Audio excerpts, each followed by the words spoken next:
4 poripäivää, eli ihan tuoreesta tapahtumasta ei ole kumminkaan kyse.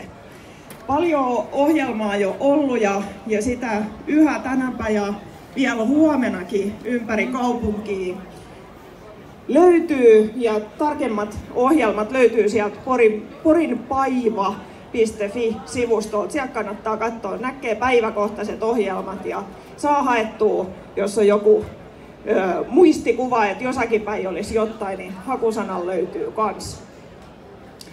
Oikein paljon tervetuloa tähän Poripäivä-torijuhlaan. Meillä on tässä perinteiset systeemit edes. Ensin on musiikkia ja sitten on palkintojen jakoa ja sitten on vielä vähän lisää musiikkia.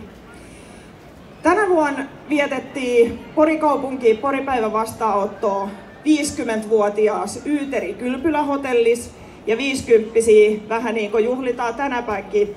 Täällä mun selkäni takan on jo valmiin metallitehtaan puhaltajat, jotka viettää myöskin 50-vuotis juhlavuotta tänä vuonna ja ottaa vastaan ilomieli uusia trumputtajia. Et jos vaan joukosta joku innokas truuttaaja löytyy, niin sit nappaatte heitä hihasta.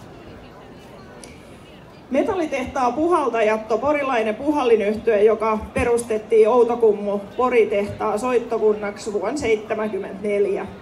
Sitten soittokunta toimi Luvata Pori Oy Alansuuressa ja vuoden 2006 lopulla he sopi, että vastedes soittokunta jatkaa itsenäisen. Myöhemmin päätettiin sitten perustaa yhdistys.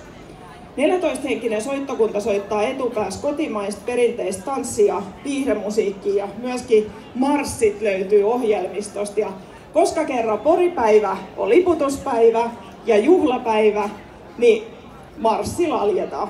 Metallitehtaan puhaltajat, olkaa hyvä.